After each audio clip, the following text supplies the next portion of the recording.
Saya jamaah sekalian, dulu saya puber kayak gitu kan, tapi saya begini, saya mencari.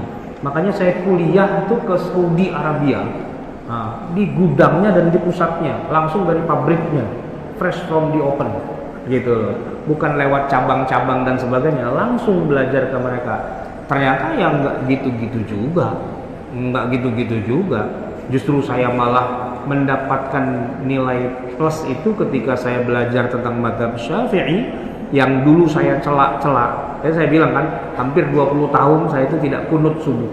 Karena semua orang yang ngajarin saya, yang ngaku jadi ustadz itu, mereka mengatakan itu do'if gitu. Tapi begitu saya belajar yang benar, ternyata yang bilang do'if itu rupanya mereka juga nggak belajar juga, cuman copy paste juga gitu loh. Nah, saya belajar ilmu hadis beneran nih sama orang yang paling ahli gitu kan. Ternyata mereka bilang itu sahih. Lah, katanya mereka dhaif. Ah, jangan dengerin mereka tuh nggak ngerti urusan. Nah, kan belajar nambah. Tapi emang susah, Pak. Kalau belajarnya cuma pakai TV itu susah gitu loh. Nanti gelarnya apa? Sarjana televisi, ST, ya kan? Orang kan gelar LC, MA, ini ST. Apa? Sarjana teknik, bukan sarjana televisi. Nonton TV kebanyakan gitu kan. TV-nya TV yang memang arahnya sudah tidak seimbang. Maka kalau maupun pakai TV seimbang lah, ya kan? Sampaikan amanah ilmiahnya. Suka tidak suka, tapi itulah realitanya. Sampaikan, dan nggak usah pakai bilang begini. Tapi ingat ya, jangan ikut yang lain, ikut saya aja. Nah, itu kan sama aja penyelenggara travel umroh gitu kan. Iya nggak? Nah, kalau saya sih nyampaikan aja, nggak punya beban apa-apa. Memang begitulah para ulama, mereka berbeda, ya kan? Saya tidak menggiring bapak ibu sekalian ikut maunya saya, enggak. Kecuali ada yang bilang begini, Ustadz, alhamdulillah sudah jelas semua, tapi saya mau tanya, jadi yang benar yang mana? Ya semuanya benar. Enggak, Ustadz pakai yang mana? Emang kenapa? Mau ikut Ustadz? Nah, itu lain cerita, ya kan? Lain cerita. Gitu aja kan? Emangnya saya jadi rugi kalau saya ngomong mazhab Syafi'i kunut subuh, terus bapak-bapak tetap nggak ada yang mau kunut subuh? Emang saya rugi? Enggak. Atau bapak-bapak tiba-tiba semua pada kunut subuh? Emang saya untung? Alhamdulillah, Masjid Tabrani semua sudah kunut subuh, berhasil saya syafi'ikan. Enggak juga, enggak ada penting-pentingnya gitu loh, ya kan? Sampaikan aja apa yang memang seharusnya disampaikan, jujur dengan amanah ilmiah, bahwa orang mau ikut tidak ikut, ya itu enggak ada urusan. Ya, caranya berdasarkan pengalaman kami, Bapak Ibu. Kami dulu keras, dan kami termasuk dulu yang mendoktrin untuk keras. Setelah kami kaji, ya, kenapa orang belajar agama akhlaknya kok tambah buruk? Orang belajar agama hatinya tambah keras. Orang belajar agama perangainya tambah buruk. Orang belajar agama mulutnya tambah kotor. Kenapa? Saya berpikir, Bapak Ibu. Dan kami punya pengalaman mengajar kurang lebih sekitar 30 tahun. Kami pikir, apa? Kadang saya punya murid, saya ajari mulai dari nol, membersihkan ingus, caranya cebok. Setelah dia pinter, saya disikat oleh dia, dicaci maki gurunya. Saya berpikir, kok bisa kayak gini tuh ya?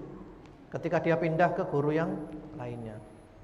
Kesimpulannya adalah, karena para guru tidak memberikan wawasan yang luas. Itu kesimpulan kami di situ. Kesimpulannya, karena para guru tidak memberikan wawasan yang luas. Para guru hanya memberikan wawasan yang sempit. Jadi murid itu hanya diberi satu pendapat, yang benar pokoknya ini, yang lainnya salah. Ini sumber masalah ini. Sumber masalah. Nah, setelah itu kemudian kami kalau mengajar selalu membuka wawasan. Ya, ada pendapat begini, alasannya ini. Ada pendapat begini, alasannya ini.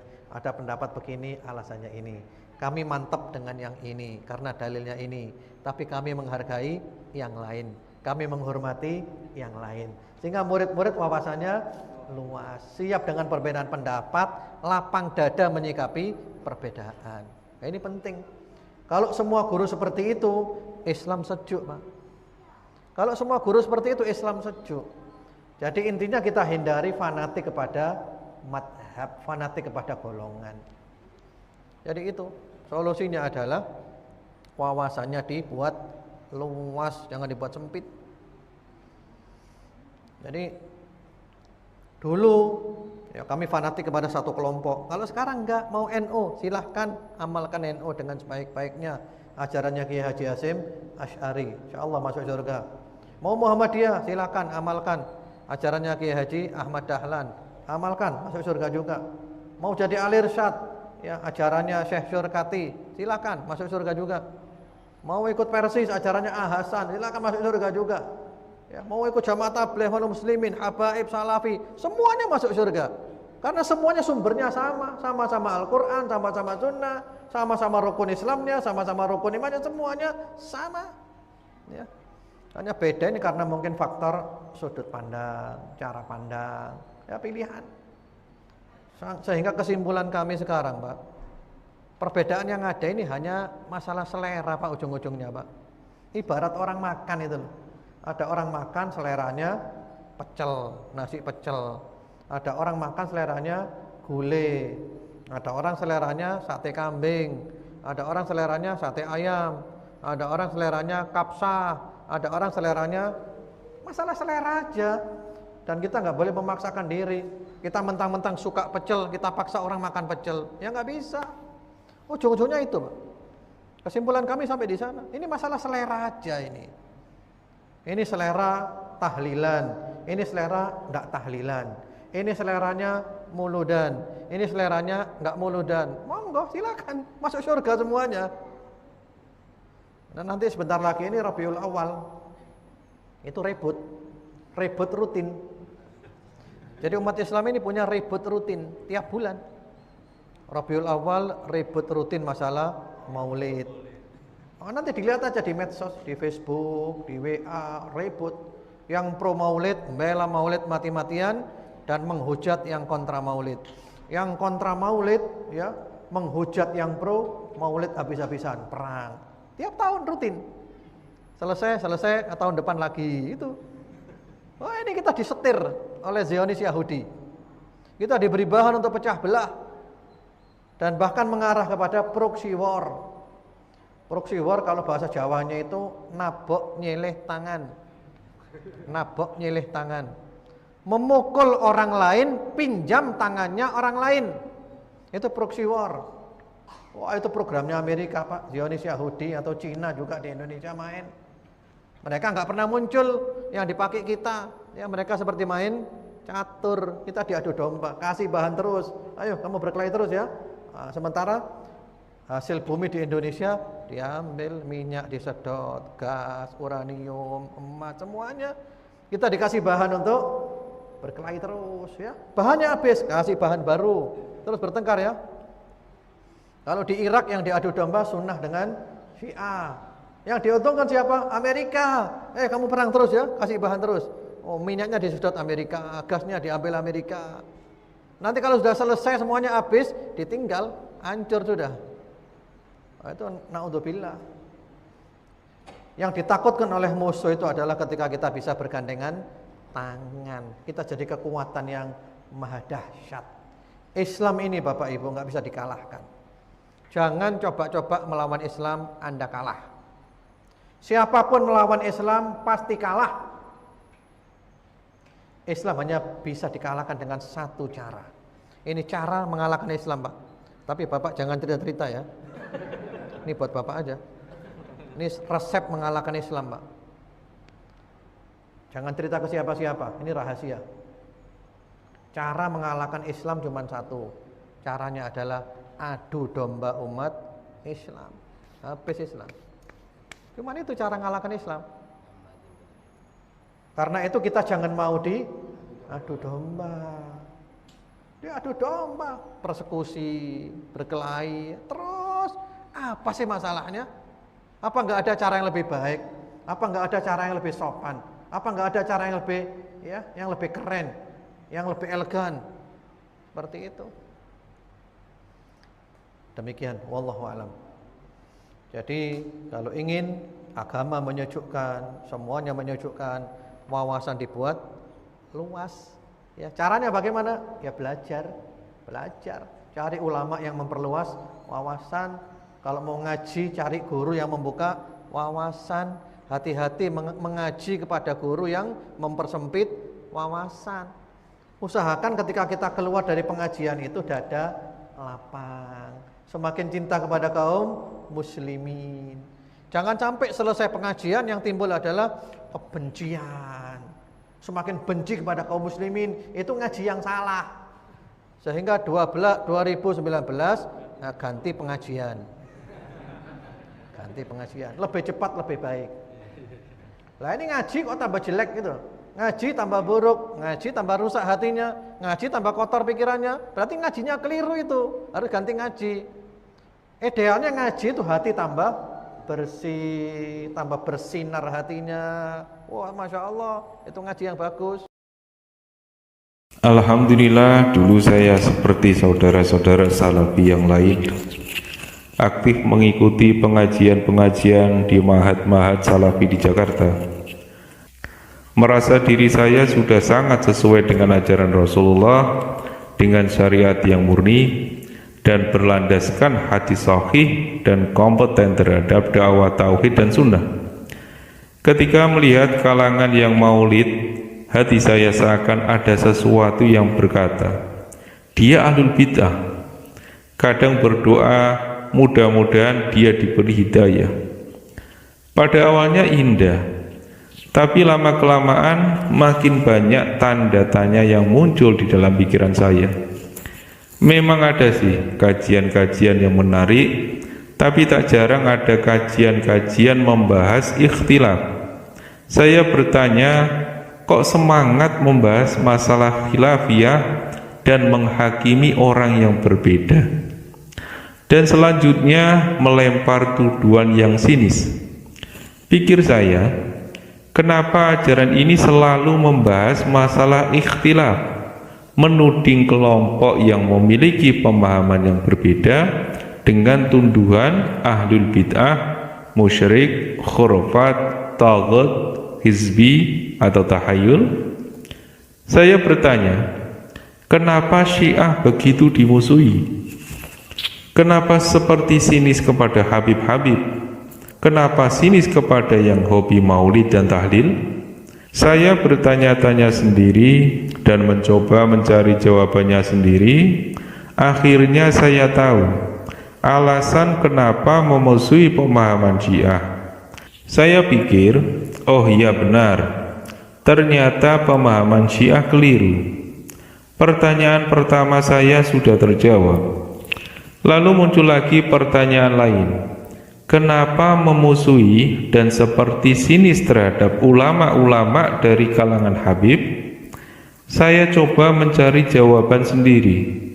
Apa benar Habib-Habib mengajarkan orang untuk musyrik, menyembah kubur dan lain sebagainya? Saya coba cari jawabannya sendiri. Pada waktu itu saya masih di pihak yang meragukan status Habib. Lalu saya silaturahmi ke beberapa orang Habib dan Syarifah di inbox FB dan di Reel dan menemukan jawabannya sendiri.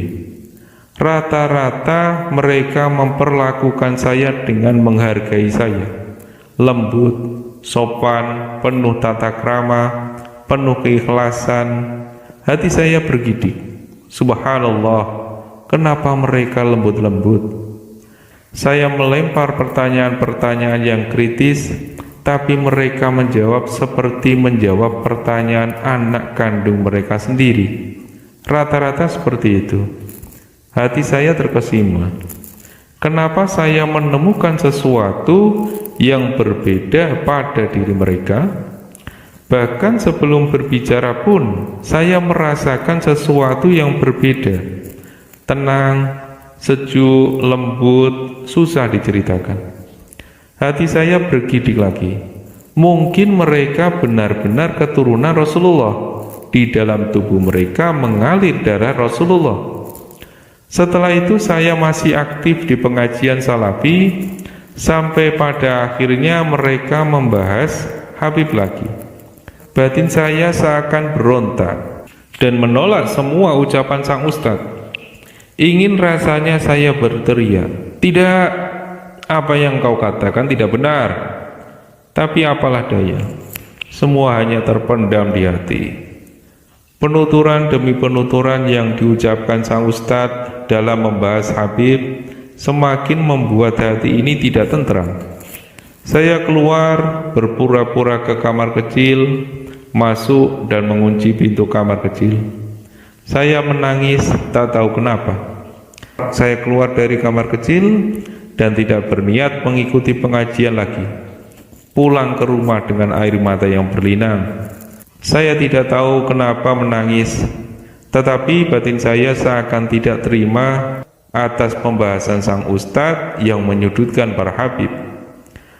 Hari berganti, minggu-minggu berikutnya saya masih sering hadir di pengajian salafi seperti biasa, tapi juga di hari lain menyempatkan diri mengikuti pengajian-pengajian yang dilaksanakan Habib-Habib di Majelis Rasulullah, Nurul Mustafa, Al-Anwar, Ustadzah Halimah Al-Idrus, Majelis Nisa, Petamburan, dan lain-lain.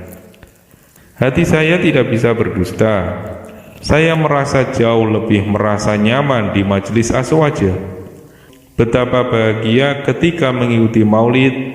Saat-saat qiyam ada rasa rindu yang membara kepada Rasul yang tidak bisa diungkapkan. Sekarang sudah 1 tahun lebih saya tidak pernah lagi mengikuti pengajian salafi manapun. Saya hanya aktif di pengajian Aswaja. Puncak penolakan saya terhadap pemahaman salafi ketika salafi beranggapan bahwa kedua orang tua Rasulullah masuk neraka. Batin saya menolak sekeras-kerasnya, seakan teriakan yang membelah langit. Saya tidak terima jika kedua orang tua Nabi saya dianggap masuk neraka. Hati saya bertanya dan bertanya sendiri. Yang pertama, kenapa melarang tabarruk di makam Nabi? Kedua, kenapa melarang orang bergembira atas kelahiran Nabi? Ketiga, kenapa melarang orang tawasul kepada Nabi? Keempat, kenapa melarang orang membuat syair pujian kepada Nabi sebagai ekspresi ungkapan rasa cinta mereka? Kelima, kenapa peninggalan-peninggalan Nabi seperti rumah Nabi di Saudi seakan tidak terawat? Keenam, kenapa seperti sinis kepada keturunan Nabi? Ketujuh, kenapa menganggap kedua orang tua Rasul masuk neraka? Saya menolak pemahaman ini. Ini bukan cinta Nabi, tapi seperti memusuhi Nabi. Wallahu a'lam. Semoga Allah mengampuni hamba. Sebuah nasihat yang sangat menyentuh dari seorang penganut paham Salafi Wahabi yang mulai terbuka mata hatinya. Cahaya hidayah telah mulai merasuki relung kolbunya. Maka yang terjadi adalah pintu kesadaran akan terbuka. Akan terlihatlah apa-apa yang selama ini disembunyikan oleh hati, yaitu kebenaran yang hakiki, Islam yang sesungguhnya yang tidak ditemukan dalam ajaran Salafi. Kisah ini adalah kembalinya seorang hamba dari jalan kesesatan ajaran Salafi Wahabi. Dan ia menghimbau saudaranya sesama jamaah Salafi segera sadar dan mendengarkan kata hatinya yang paling dalam untuk kembali ke jalan yang benar. Dan segera sadar bahwa selama ini mereka telah berkubang dalam lumpur kesalahan. Inilah pengakuannya. Sahabatku dan saudaraku Salafi yang saya cintai karena Allah, mari kita bicara jujur dan akui baik dengan lisan maupun hanya dengan hati. Mari bicara jujur. Saya hanya ingin sentuh hati sahabat Salafi dari hal yang paling kecil dahulu. Masalah sombong yang tersembunyi. Saya sewaktu masih ngotot dengan Salafi, atau jika teman Aswaja bilang Wahabi, dimanapun saya sedang berjalan dalam kerumunan orang banyak. Sejujurnya, walau tanpa dengan ucapan, ada rasa bahwa saya paling suci, murni dan benar pemahamannya dibandingkan dengan orang yang saya lalui ini. Dalam hati saya, mereka adalah orang yang doyan bid'ah, mereka adalah orang yang bodoh, dan mereka adalah orang yang kotor.